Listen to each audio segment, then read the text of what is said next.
Alright, so here's a few insights and tips on how to install a pre-hung door.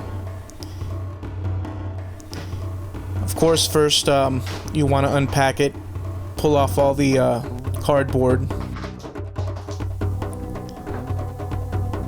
And now in this case, this is a door that would go in a spot where there was no door before. So you want to dry fit it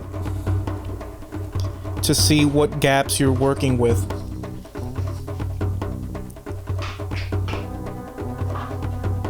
And in this case we have what you see here, but we have the baseboards that would block the actual frame of the door, so we need to remove these baseboards that travel the depth of the door itself. And then of course we have to cut a piece of baseboard and fill in the gaps afterwards. So you want to score along the baseboard and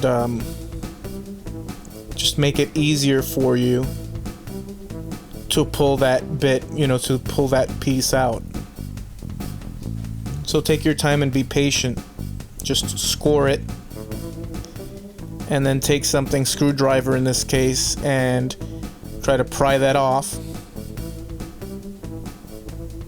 Again, so you could work with the door itself, you have to place the door in that opening. And of course it would be easier if there was a door in there and you were replacing it with a new door, but this is a spot where no door existed, so we're removing that.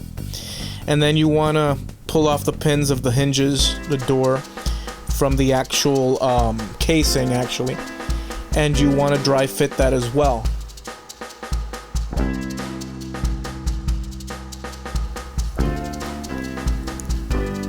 The thing is,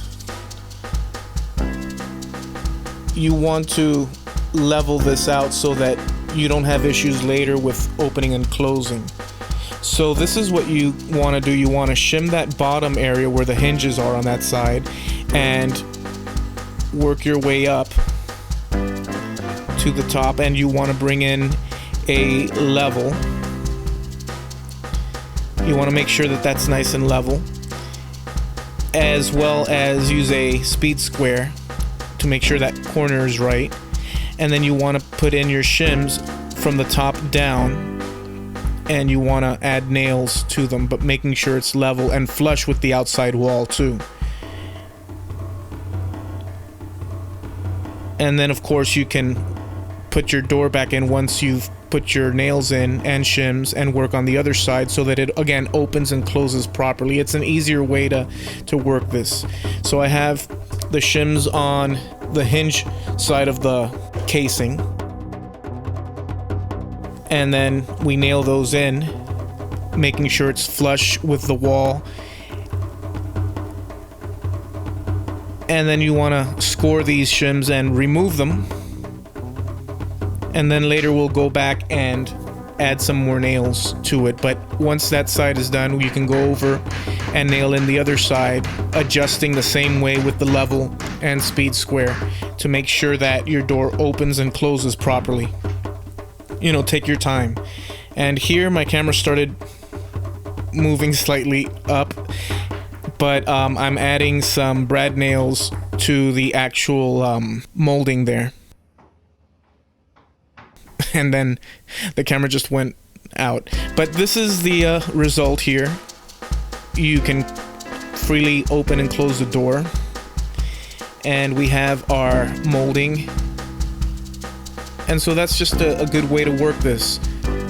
You work with the actual casing first, and then adjust as you go. Take your time.